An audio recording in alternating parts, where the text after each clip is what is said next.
This looks bad. Our men are surrounded by yellow turbans. It is the height of foolishness to set up camp on a narrow path when you have such numbers. Yeah, but look on the bright side.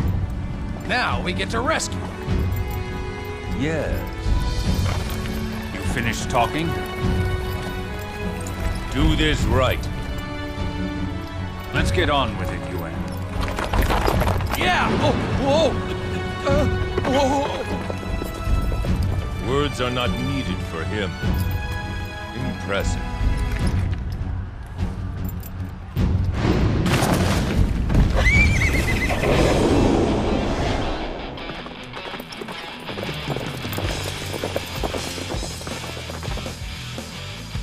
During the later Han period, the signs of impending rebellion were everywhere. Corruption within the imperial court had thrown the land into chaos and caused the people to suffer greatly. In this time of uncertainty, the people found themselves yearning for change. Zhang Jiao, the leader of a religious sect known as the Way of Peace, fanned the flames of rebellion and formed an army. This uprising would later come to be known as the Yellow Turban Rebellion. The threat of the Yellow Turbans loomed like a dark cloud over the Han. Sensing their impending doom, the imperial court raised the call for troops across the land. Among those who answered, one was determined to use the turmoil to make a name for himself. His name was Cao Cao, the hero of chaos. With numerous loyal followers, he threw himself into the battle. For within his heart burned a secret ambition, the likes of which the world had never seen.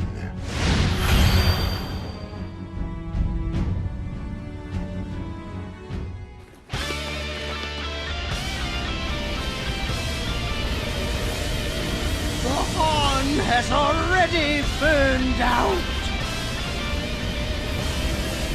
Fools who would defy heaven's will, feel its fiery fury!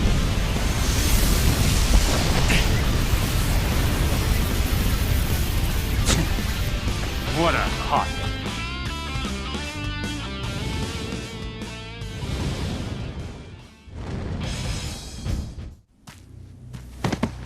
What is it that you wish to achieve by defeating me?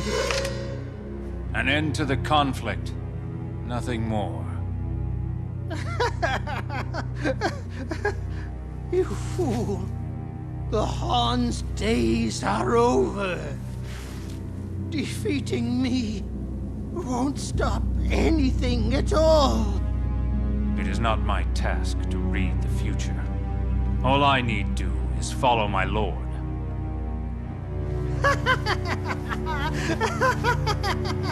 You blind, pathetic fool! You may find your loyalty is rewarded with heartless betrayal.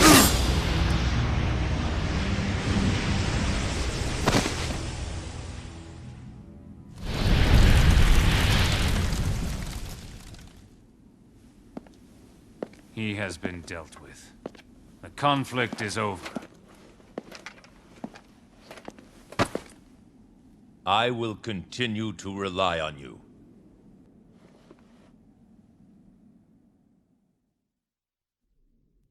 Long past its peak, the Han Empire had nowhere to go but down.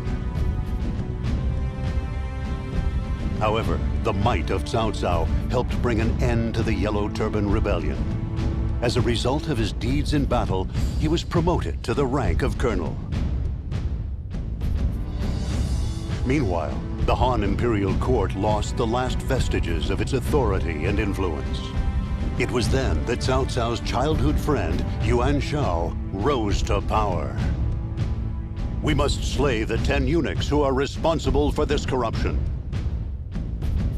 He gathered together various warlords and eliminated the eunuchs.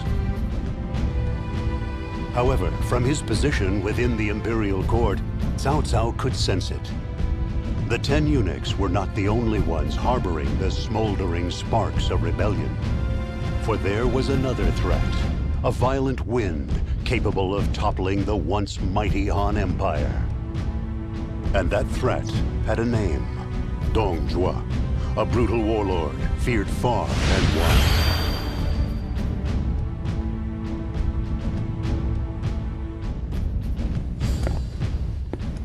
We said we were fighting for the good of the land. Men flocked to our cause, and we claimed victory. But among those men were evildoers like Dong Zhuo. Now he has ultimate power, and it seems our efforts were all for naught. I don't know if the Han will ever be able to bring peace to this land. A fine speech. Very rousing. Yes, well, we must stop Dong Zhuo.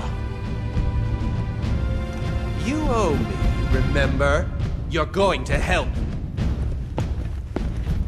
Got that? What is it? My lord, Dong Zhuo wants to see you.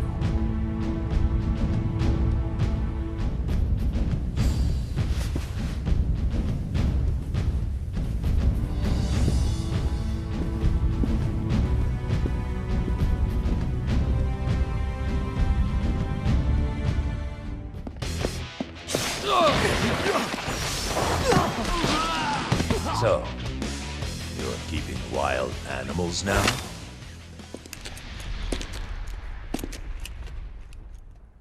I am Lu Bu. You must be the fleeing rat.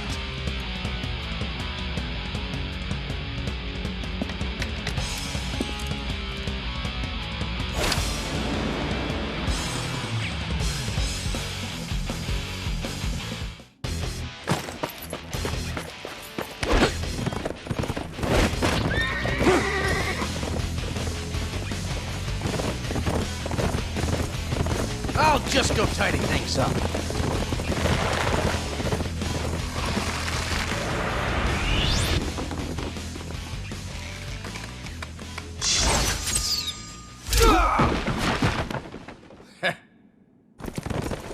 You knew this would be dangerous, didn't you? I wish to see this Dong Zhuo with my own eyes. I don't know how long I'll last doing stuff like this. Maybe I should get out of the bodyguard. Then maybe I'll get you a guard dog like Lu Bu. No.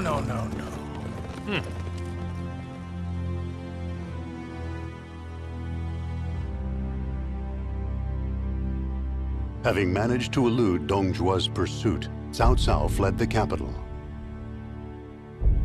Yuan Shao was forced to retreat to Ji province in the north as well. The other warlords also escaped the capital and returned to the homes which they had left behind. As waves of tyranny washed over the capital, only the sound of Dong Zhuo's cruel laughter could be heard. It seemed as if the land was doomed to be shrouded in chaos. Yet Cao Cao, who was at his best in times of adversity, had already prepared his next move. He raised troops and sent a call to arms to the various warlords across the land. His aim was to form a coalition against Dong Zhuo, with Yuan Shao as its leader.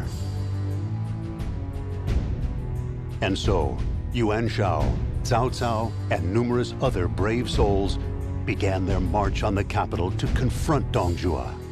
Which side would emerge victorious? The harbingers of a new age, or the tyrant who epitomized the evil that men do? The answer would soon be revealed on the field of battle.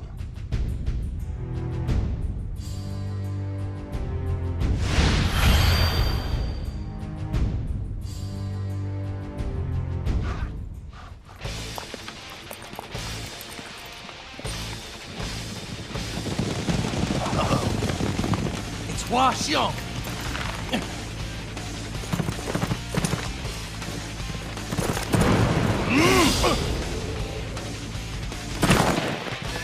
The enemy general, Hua Xiong, has fallen before me.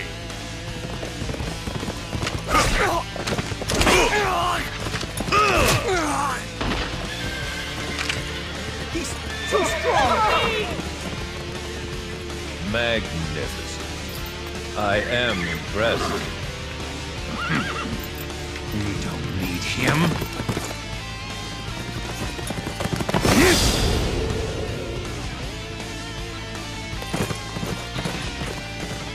Now he's done it. He's gone and got him mad. Almost as quickly as they had come, the winds of tyranny disappeared from the land. Faced with the onslaught led by Cao Cao, Dong Zhuo was driven from Luoyang. In his new capital of Chang'an, he soon found himself betrayed and murdered by his retainer Lu Bu. For a time, the land knew peace once more. However, with nobody to rule, this newfound peace was tenuous at best. If only there was a hero who could unite the land. Powerful though he was, Cao Cao was yet one warlord among many. It was then that remnants of the Yellow Turban Army rose up again. They moved from Qing province, looking to assassinate the Viceroy of Yan. Having made a name for himself in the battle against Dong Zhuo, Cao Cao was requested to come to the assistance of Yan province.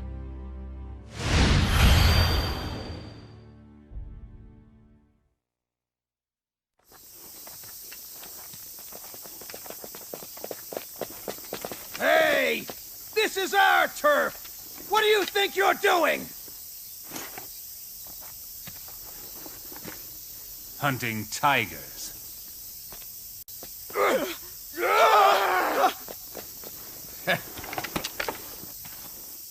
What are you leading the enemy here for? I'll get rid of them for you.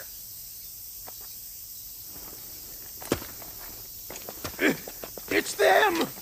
You teach them a lesson, will you? They feed me once, and now I've got to look after their sorry hides.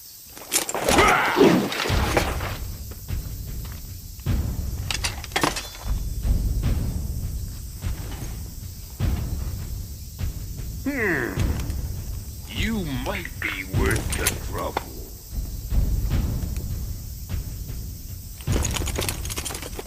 Our enemy is the Yellow Turbans, though they have no officers of note left. But they still have numbers, and their tenacity must not be underestimated. I was hunting tigers, but I seem to have caught something better. He's strong, and I can vouch for his courage. He'd make a good bodyguard.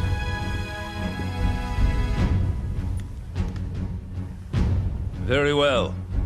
He's hired. You mean I'm your bodyguard? Are you sure?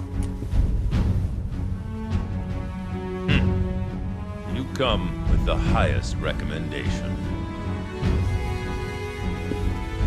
He's your commander? Yep. You'd better get used to him.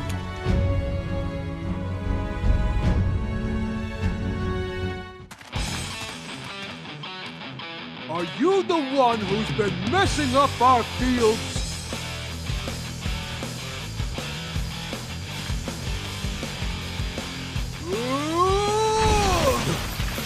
Such incredible strength! For my lord, I will stand my ground. Oh, all right then. Ride this.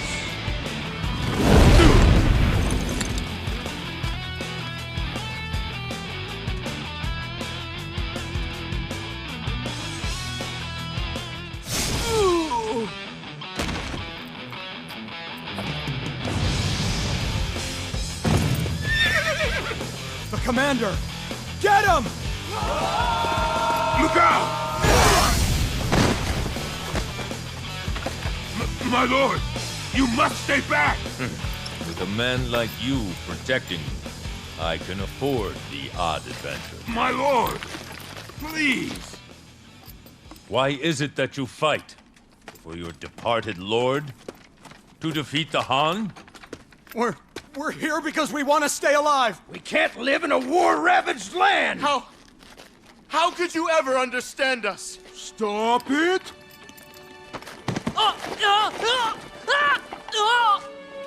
I know that you're suffering inside, but if you steal crops from other people, then they'll suffer too. You're right. The answer was simple all along. This conflict is caused by the fact that the right people aren't in the right place. All of you, you must set aside your differences and come with me. I will give you all that you desire. Future historians would say this was when Wei's rise to power began. With the rebellion quelled, Cao Cao became the ruler of Yan province. In addition, he welcomed all of the Yellow Turbans who had surrendered into his ranks. They were named the Jing Province Army and became the main unit of Cao Cao's forces. What was it that these troops from Qing, as well as the people themselves, desired? Knowing the answer, Cao Cao swiftly mobilized his army. Dongzhua's tyranny had left the land surrounding the capital barren and neglected. Cao Cao decided to give these lands to the Qing troops to tend as farmland. Seeing this move, the warlord Yuan Shu immediately understood the threat that Cao Cao would one day become. He mobilized Tao Qian of Shu province, sending him to attack Cao Cao's rear flank. Sensing the impending attack, Cao Cao moved to strike first, dispatching his troops to Shu. Joining him in the march was Shu Chu, who had joined Cao Cao in the previous battle. However, neither Shu Chu nor even Cao Cao himself noticed that behind them was an ominous shadow, looming even larger than that of Dongzhua himself.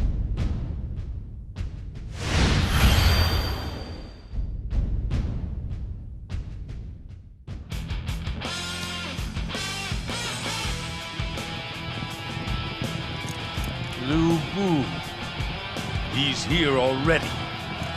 Leave it to me!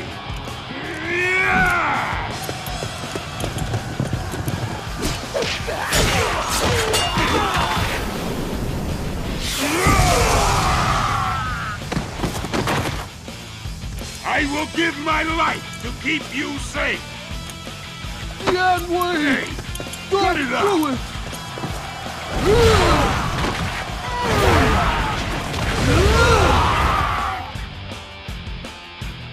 You and I have to stay alive. We're dead. We can't protect our lord.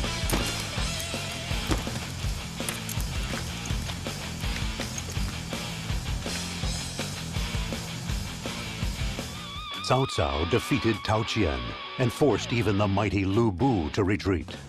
He now possessed a sizable territory, capable officers, and a well-trained army. Indeed, the hero of chaos had taken the first steps towards seizing the land. As if to celebrate his accomplishments, a tremendous opportunity appeared before Cao Cao. The emperor had fled the ruins of the capital of Chang'an. Cao Cao took the emperor under his protection and headed for his base at Xuzhang. Thus, he became more than a mere warlord, something much more formidable.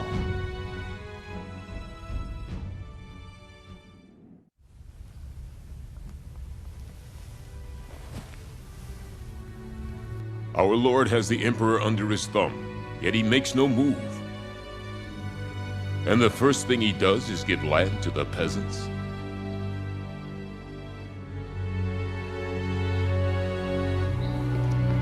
Lord Cao Cao has given fields to me and the men of Qing province. Well, I'm sure our lord will remember to collect his taxes. He's using the old carrot and stick to keep them all firmly in line. He seeks a land where everyone will know the value of hard work, you mean? So, that's what our lord wants after the war, you think? Dian Wei. I think you know him better than anyone these days. You mean we're making a land where every man has to feed himself? Yeah.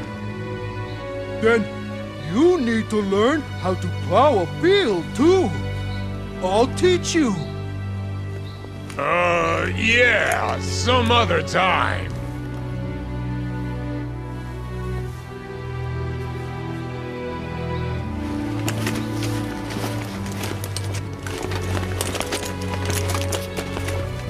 Yeah! Everyone has to pitch in. Come on! But I'm a warrior.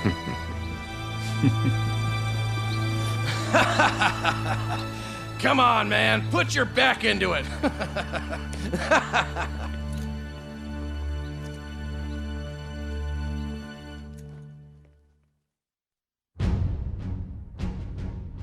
With the Emperor under his control, Cao Cao sent a clear message of his intent to rule the land. However, many battles yet stood between him and total domination.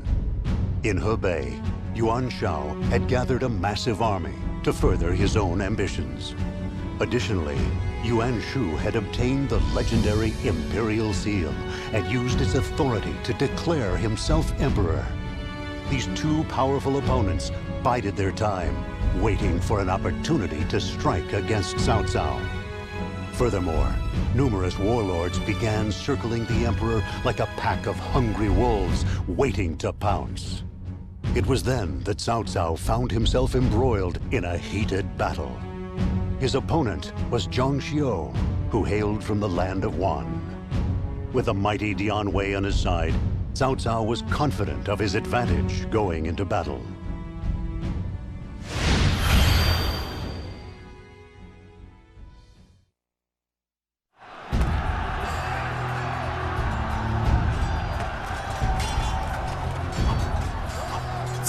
Army is as mighty as they say.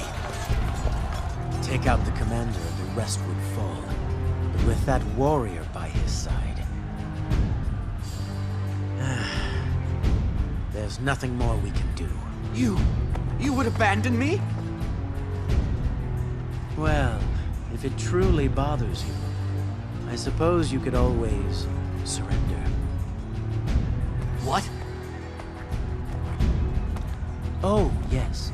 If you are going to surrender, make sure you do it humbly.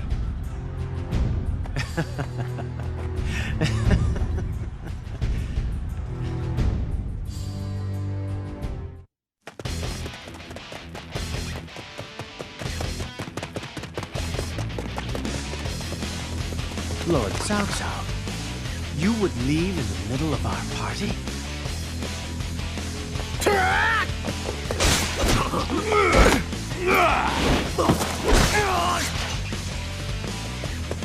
That's enough. His bodyguard may still be with him, but we can overcome too.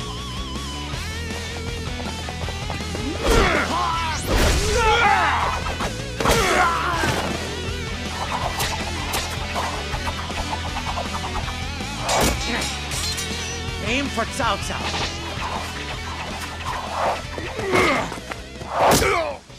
Dian Wei! The first time I met you, I thought you were a little crazy, my lord.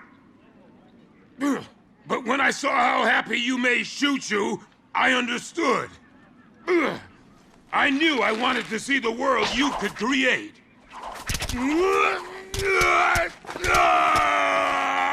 Dian Wei! But he's riddled with arrows. He's inhuman. Fire!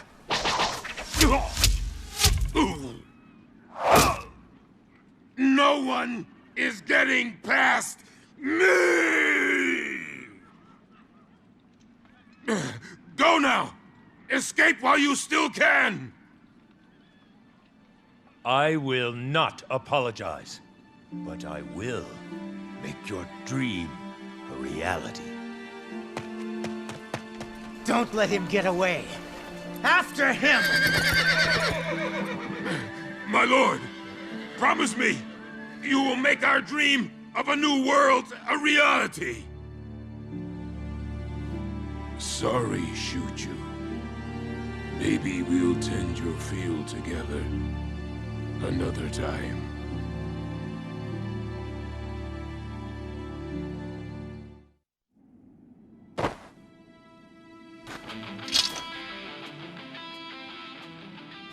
I have proven unworthy.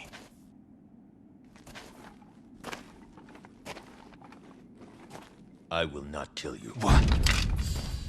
You would show mercy to a man like this? Not mercy. You killed Dian Wei and drove me to the brink. Your talents will serve to bring my rule closer.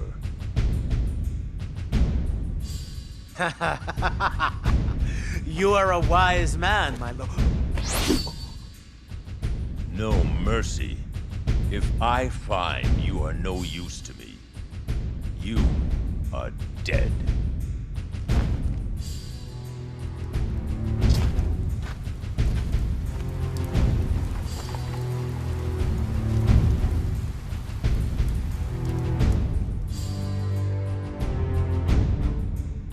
Dian Wei was dead. After successfully avenging his loyal retainer's death, Cao Cao set out in search of a path forward. A path of ambition. A path that would quickly and effectively lead him to domination of the land. A path that some would deride as cruel and ruthless. Cao Cao was determined to walk this path, alone if necessary. He returned to Xuzhang, and together with his new strategist, Jia Shu, he began plotting his next move. Yuan Shao and his massive army in Hebei. The self-proclaimed Emperor Yuan Shu. Jia Shu determined that Cao Cao must solidify his current position before taking on these two mighty foes. Just then, Liu Bei, who had taken Tao Qian's place as ruler of Shu, came in search of help. He had been attacked by none other than Lu Bu, who had been under his protection. Cao Cao gathered Xiahou Duin as well as Liu Bei and his men, and set out for Xiapi in Shu province. Liu Bei, Lu Bu, and Cao Cao. Among the fields of Shu province, three heroes of the age would soon be engaged in heated battle.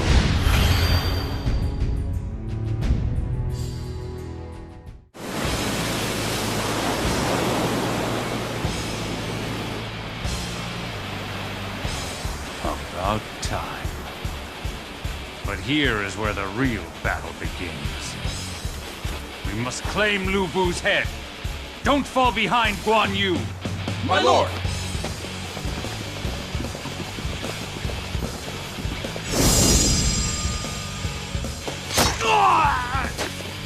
General!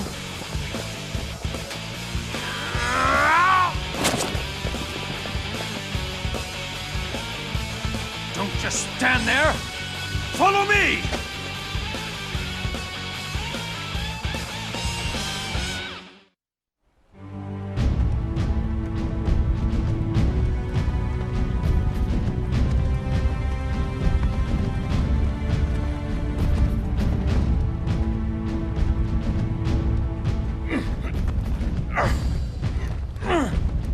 Loosen these ropes! They're just right for a wild animal. Xiahou Duin. Fine work. Cao Cao, I hear that you make use of talented enemies. Then use me. The world will be yours. Have some dignity, Lu Bu. Die like a man of courage and integrity. Kill Lu Bu. Cao Cao! Curse you! Why? So, would you have shown mercy to that animal?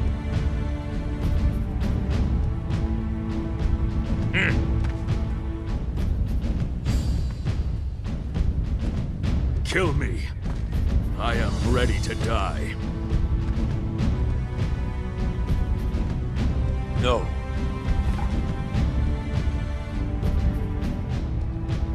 Stand, Zhang Liao. You will be an integral part of my plans. Cao Cao managed to defeat Lu Bu at Shu Province. With that battle behind him, he moved toward a massive confrontation with his old friend, Yuan Shao. First, he lent some troops to Liu Bei and gave him orders to eliminate Yuan Shu. Cao Cao figured that Liu Bei would relish the opportunity to face such a powerful opponent. And just as he expected, Liu Bei immediately set out for battle. Indeed, Cao Cao would use anybody at his disposal in order to further his ambitions, even the Emperor himself. However, his actions began to lead to unrest within the imperial court. And so, the Emperor issued a decree that Cao Cao was to be assassinated.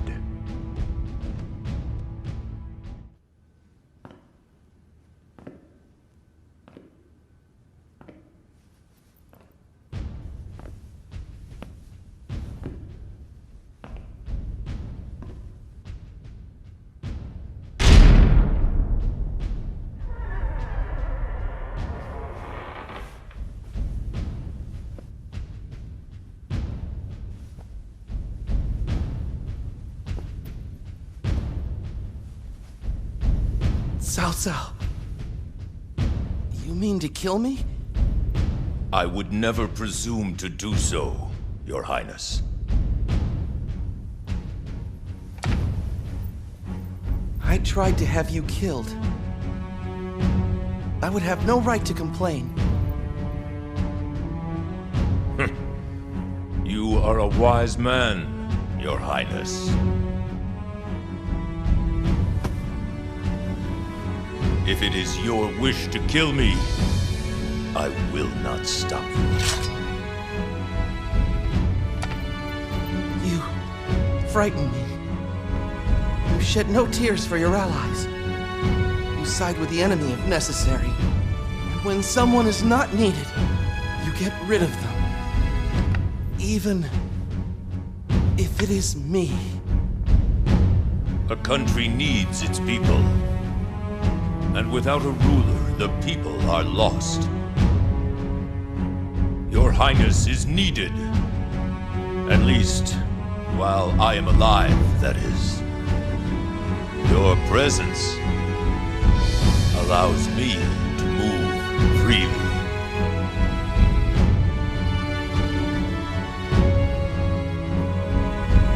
To walk upon my ordained path to build a new and better land.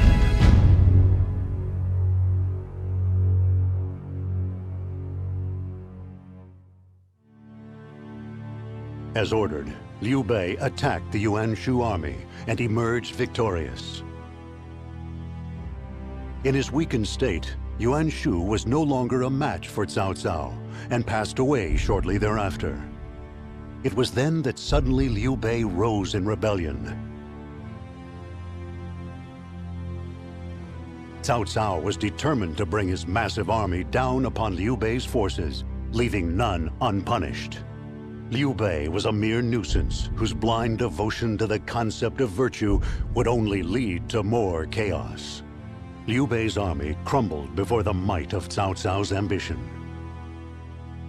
Once again, Liu Bei was forced to wander the land with no place to call his own. As a result of this fierce battle, Cao Cao welcomed a new general into his ranks. It was none other than Guan Yu, a warrior who combined honor, loyalty, bravery, and intelligence into one formidable package. Having coveted Guan Yu for a long time, Cao Cao was pleased to finally have him by his side. Finally, he was ready to face his old friend Yuan Shao. Having made the necessary preparations, he advanced his army toward Guandu, the site where all would be decided. Cao Cao and Yuan Shao, their battle for control of the land was about to begin.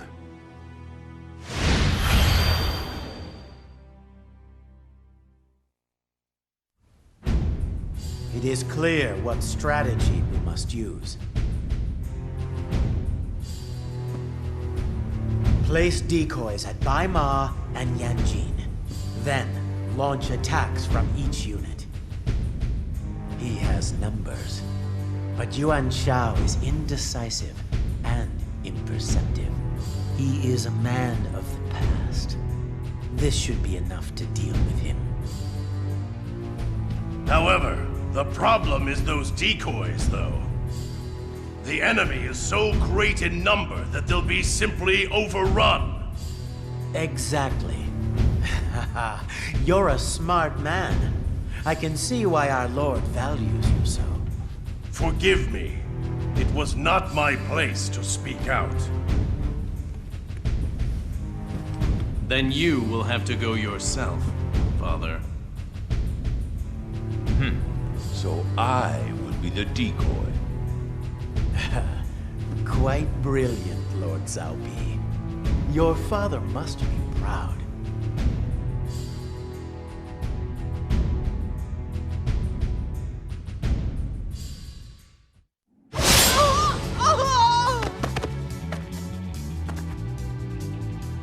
Watch, as Yuan Shao's life goes up in flames.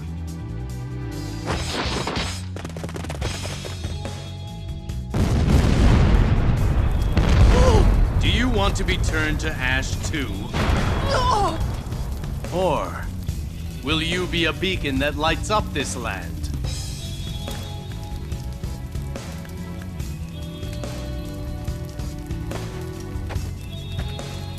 Very well.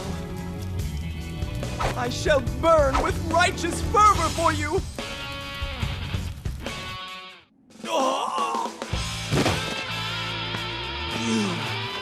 You fiend! Show some respect to your betters. So you forget the nobility of my station? Your insolence will not be forgotten! The Yuan have been set on the road to ruin.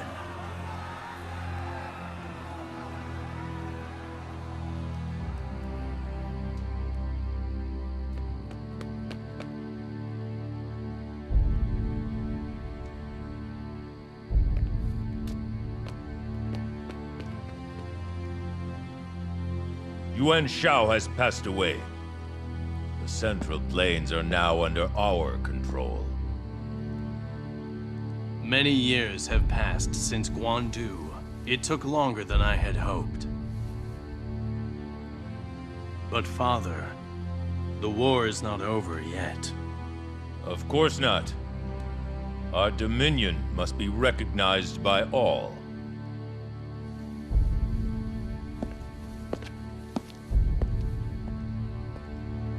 Another relic of the past has died. The new age of my father is at hand. But one day his time too will pass. Father, the future that you seek, your dreams, are they the same as my own?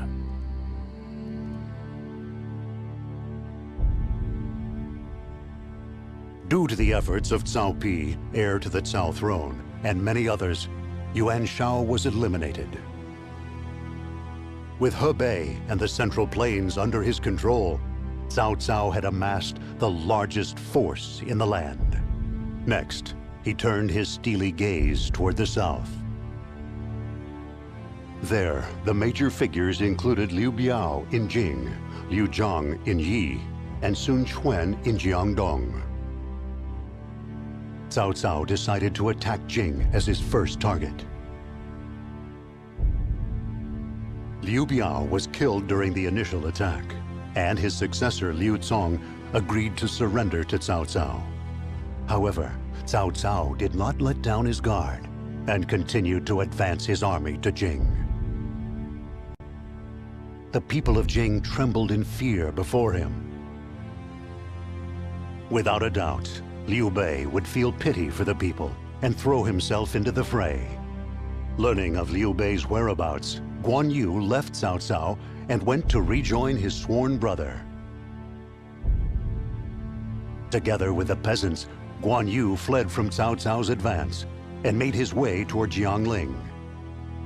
This time, Cao Cao was determined to put an end to the meddling Liu Bei and finally realize his ambition. To that end, he would go to any lengths necessary. Cao Cao ordered Zhang Liao to give pursuit. For it was now that the hero of chaos was about to transform into something decidedly less heroic.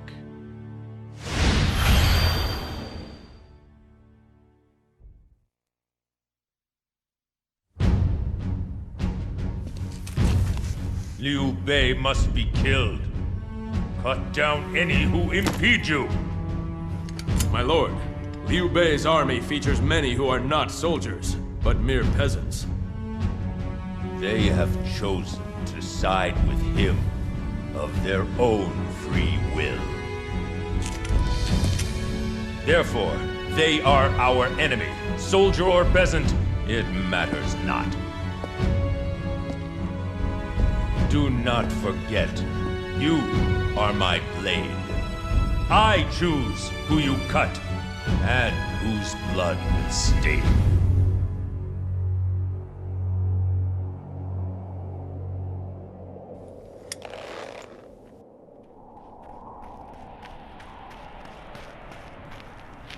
Lord Zhang Liao, we have sighted the enemy rearguard. Yes, it is time for me to take to the battlefield.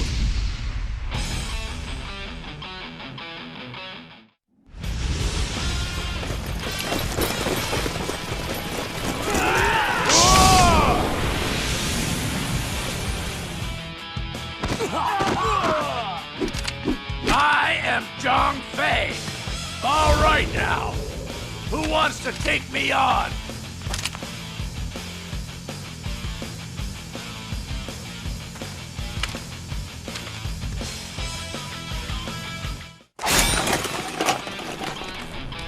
Prepare yourself, Guan Yu. Zhang Liao, you are a remarkable warrior. I am my lord's blade. I cut him a path.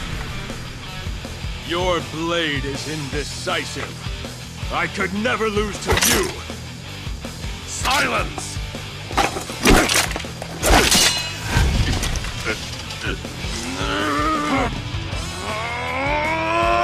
Guan Yu, are you all right? Look who's come wandering back. You're mine, brother!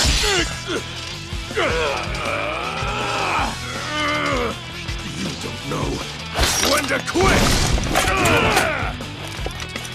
My lord!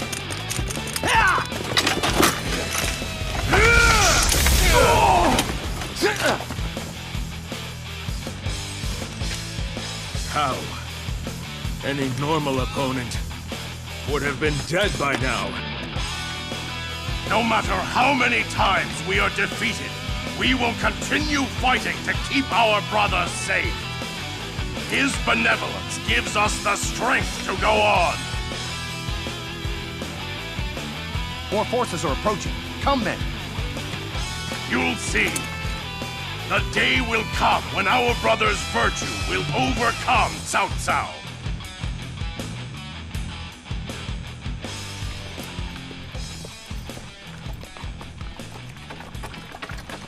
Forgive me, my lord.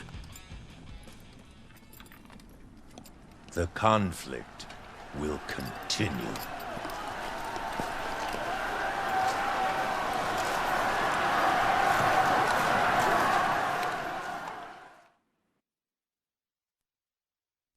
A new world lay just before them. Zhang Liao's fierce pursuit forced Liu Bei's forces to scatter. Liu Bei himself managed to escape to Jiangsha. Cao Cao secured his hold on Jing and immediately moved to apply pressure on Sun Quan in Jiangdong. With his giant navy, he filled the banks of the Changjiang. If he could defeat Sun Quan and Liu Zhang of Yi Province, his conquest would be complete. Xu Chu and Cao Cao's other generals could almost picture the day when their long journey would come to an end. Little did they know that lying in wait for them was a secret plot by the strategists Zhuge Liang and Zhou Yu. Cao Cao would need to summon all of his might to bring his plans to fruition. For his destiny would soon be decided here, along the banks of Cherbi.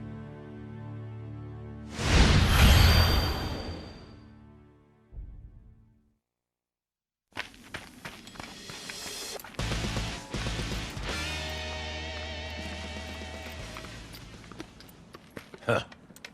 So my greatest enemy turns out to be you.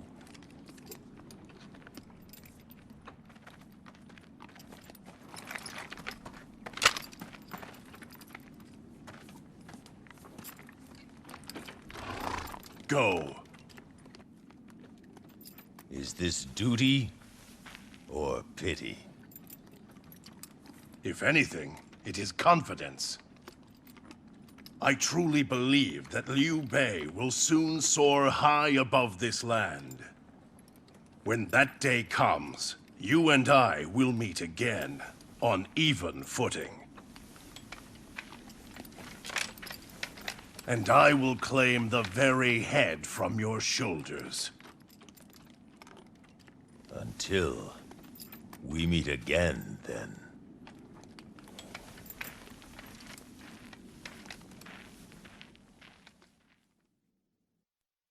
Cao Cao's ambition had been swallowed in a sea of crimson flame.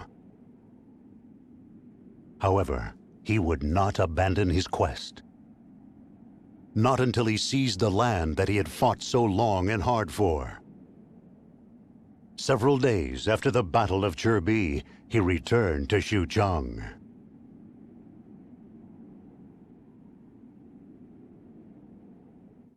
Thrust! Sweep! And again! Remember the shame of Cherbi! Never again! Is that it? Is that all you lot have?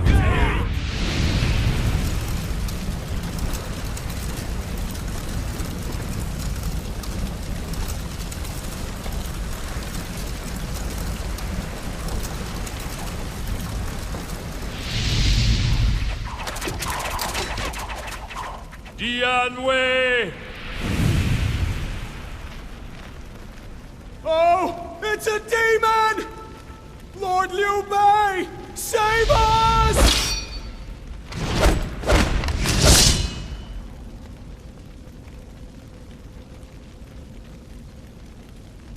Someday soon, your head will be mine. My lord, wake up.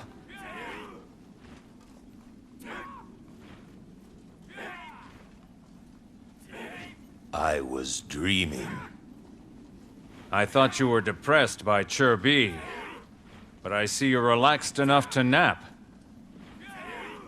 There is no point in crying now.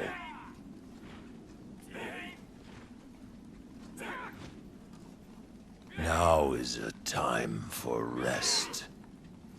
For eating, sleeping, and training for our next battle.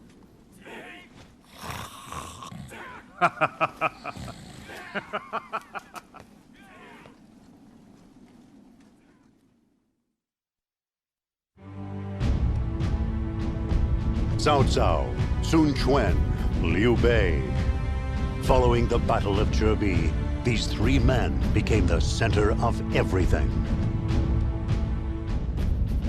Cao Ren, charged with the defense of Jiangling, performed admirably against the combined onslaught of Sun Quan and Liu Bei. Even though the city eventually fell to Zhou Yu, he was able to hold out for more than a year. Afterward, Cao Cao again began plotting a campaign to invade the south and sent for Ma Teng. Ma Teng was one of the men involved in the previous attempt to assassinate Cao Cao. Cao Cao was determined to eliminate this possible threat before making his move south. However, his actions would lead to trouble in the west. With his father killed, Ma Teng's son, Ma Chao, gathered an army together with Han Sui and rose up against Cao Cao. Cao Cao was forced to postpone his southern campaign and instead sent his troops to Guanzhong. He was more than prepared to face his new adversary, a man consumed by the desire for revenge. The strategies of his master tactician at the ready, they came head-to-head at Tong Gate.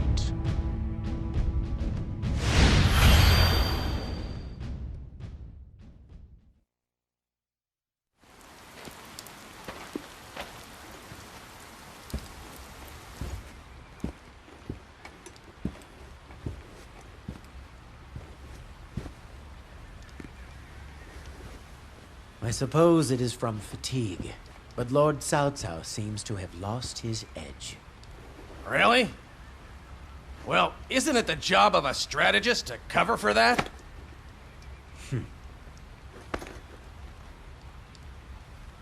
It is hard for even me when he does too much.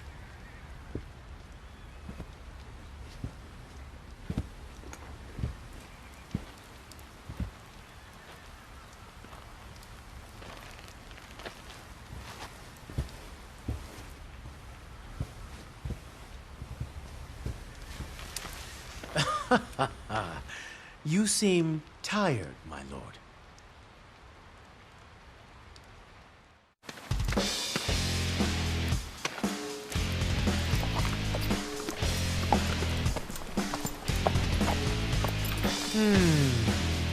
If it isn't the splendid Ma Chao.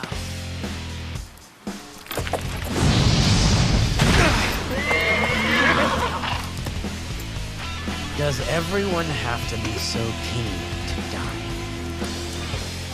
Come, you meddling strategist! Face me if you dare!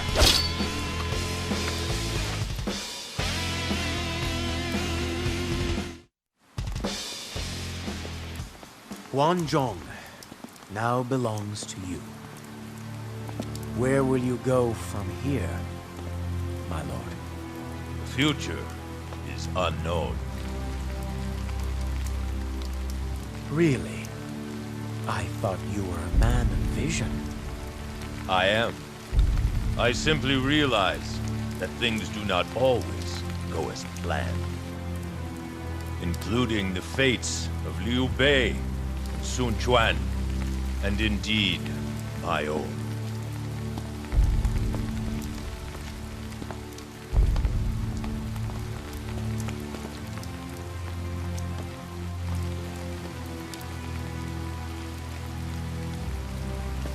I think you're right. Our Lord does seem a little tired.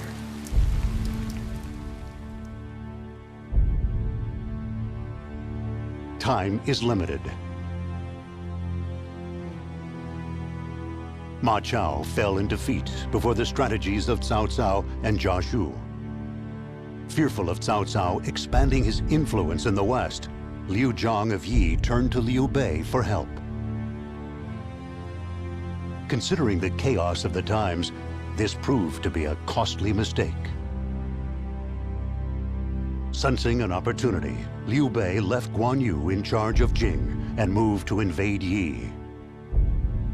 By seizing Yi from Liu Zhang, Liu Bei managed to establish a foothold in his own quest for power.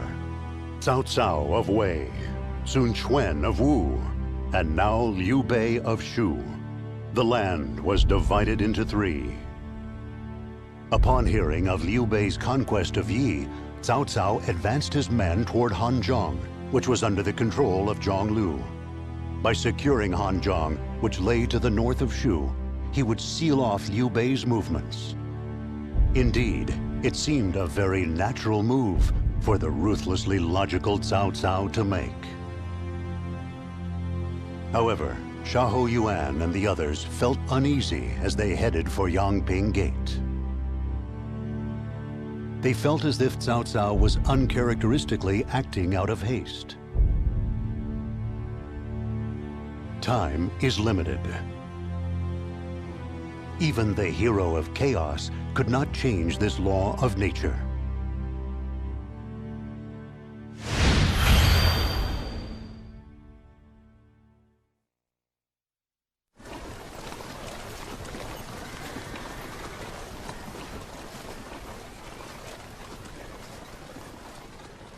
General,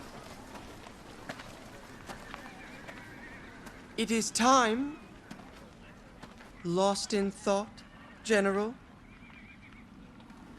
I was thinking about how it used to be just me doing our Lord. Our kingdom has grown. And that's a good thing, you know. But the people have been drawn to the three of you. It's only natural. And this battle is your chance to prove why.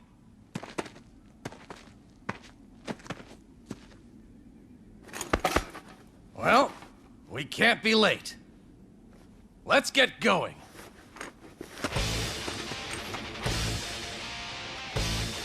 We'll dazzle them!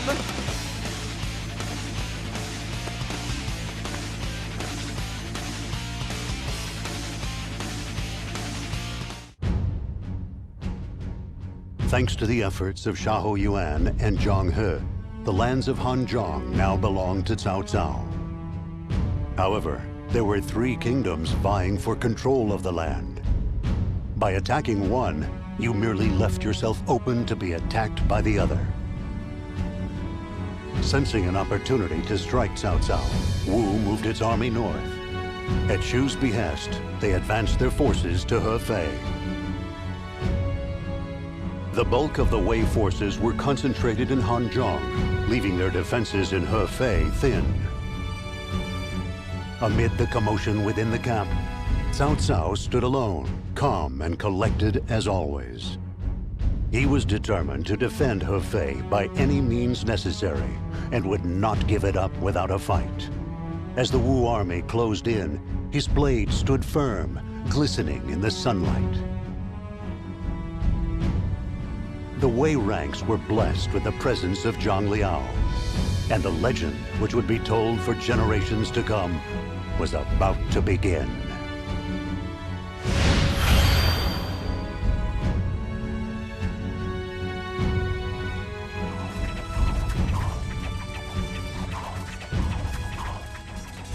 The Wu forces are relentless. We should hold up and await reinforcements. Unless we strike back, the castle will fall. I, for one, am not afraid to give my life for the good of my kingdom. I am Zhang Liao. Who will face me?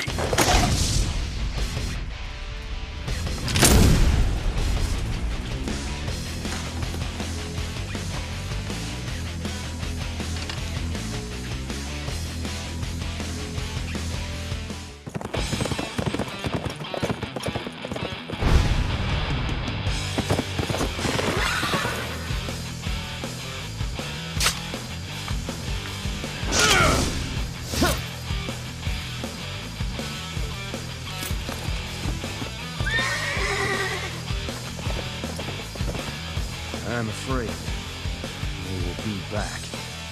When they return, we will repel them again. You are a man of true determination. My lord's vision of the future is resolute and unwavering. Therefore, I too must be unwavering.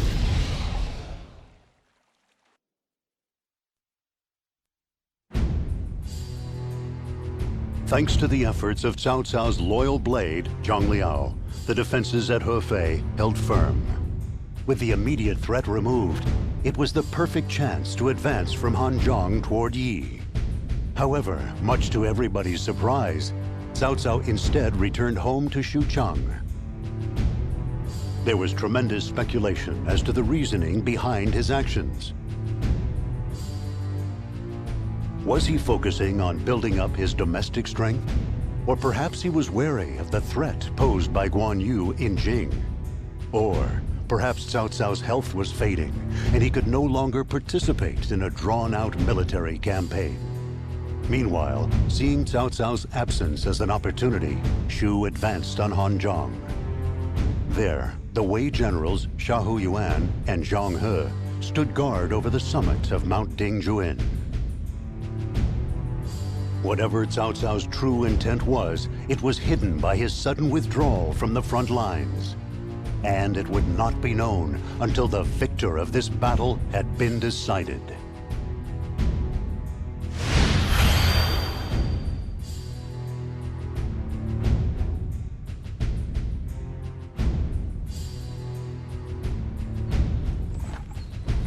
The weather's quite good, which means that our camp is all too visible. I must admit, this hinders us more than it helps us.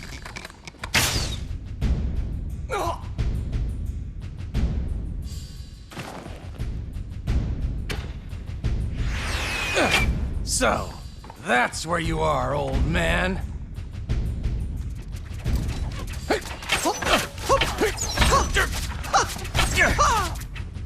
I will go forth. No, I'll take care of it. You stay here! Scratched me. I'm off my game.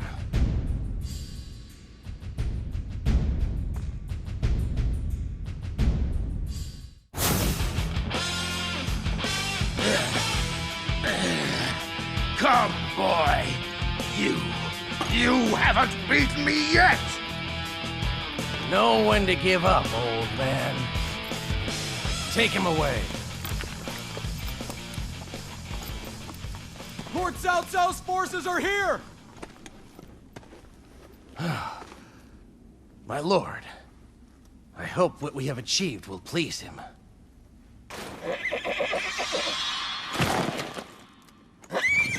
What the? How? Catch me if you can! Come on. It breaks now?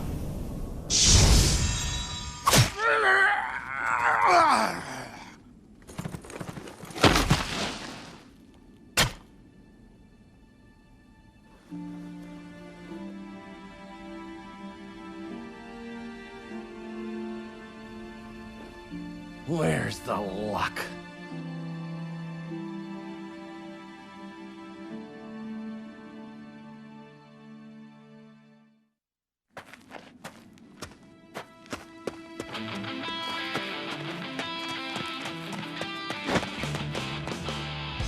Preparations for our retreat are complete. We must not waste more lives. Guan Yu has moved upon Fan Castle. We have lost Hanzhong, but at least we have drawn him out. As agreed, you must draw up an alliance with Sun Quan. My lord.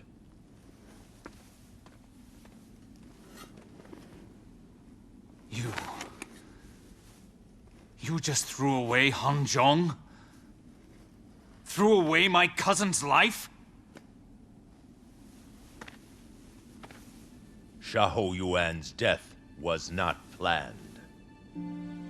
But if it enables us to kill Guan Yu, then he would have been happy. You! Our lord wanted to retreat and prepare for Guan Yu's attack. But he has allowed me to launch an offensive. He does not wish General Yuan's death to have been in vain. I can sense the sorrow that I know he is feeling.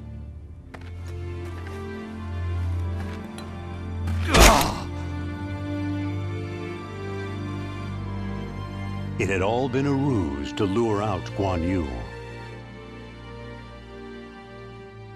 The province of Jing. In the Age of the Three Kingdoms, it was one of the most important strategic locations in the land. And as long as the brave Guan Yu stood guard there, it was a threat to both Wei and Wu. So Cao Cao had feigned an opening so that Shu would attack.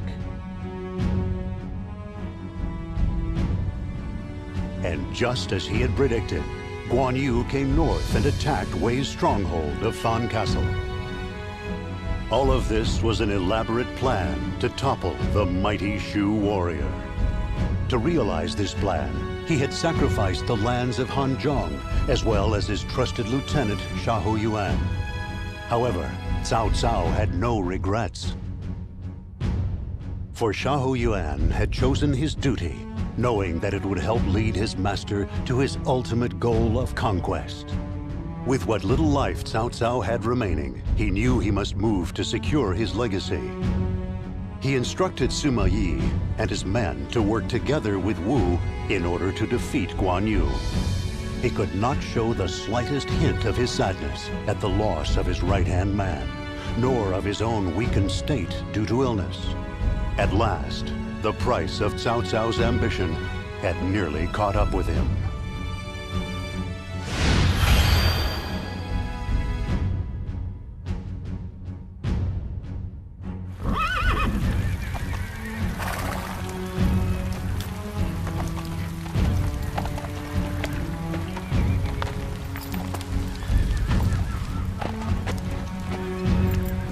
I have to kill Guan Yu. We will work with Wu to kill him. There is no need for you to go. Did you think I didn't know about your illness? We don't have time to sit idly by and wait for Wu to move. Guan Yu's defeat will bring our rule closer, but it is not the end of the road. Before you die, I will at least show you a glimpse of your dream. Don't worry. I'll finish this.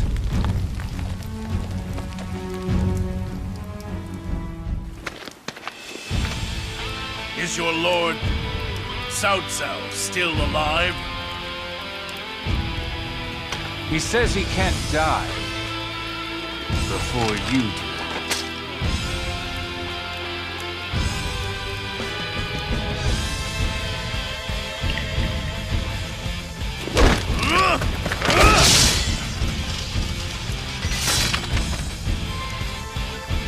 The road to conquest lies through you.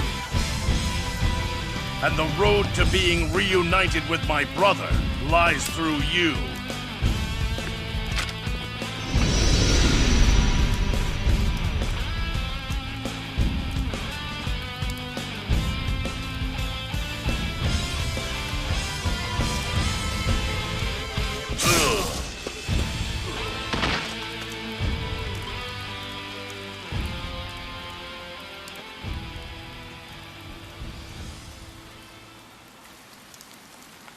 Your legendary might and your loyalty to your brothers will go down in history.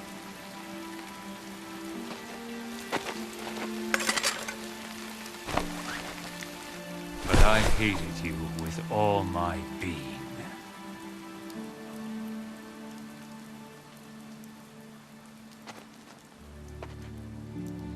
It's over, Cao Cao.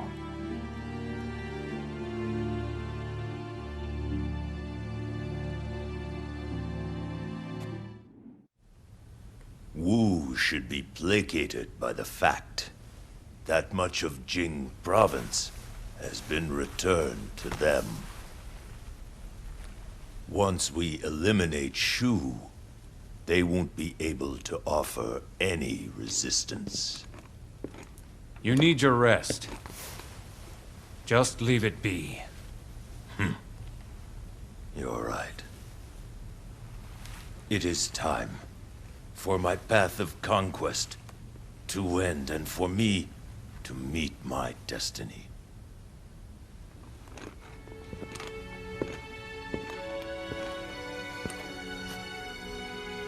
Xiao Dun. I couldn't have done it without you. Thank you. What nonsense is this? Tianwei, I can finally tell you I'm sorry. Xiao Yuan, forgive me.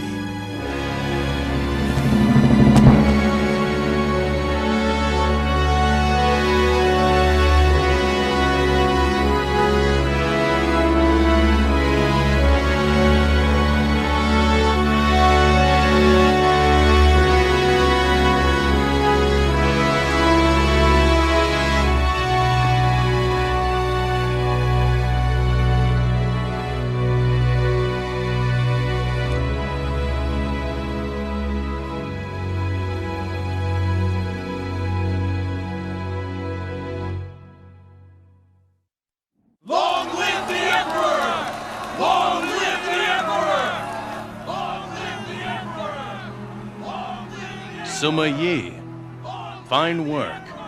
I thank you. My lord, you still have much to do in the days to come. Of course. I have to build us all a new land.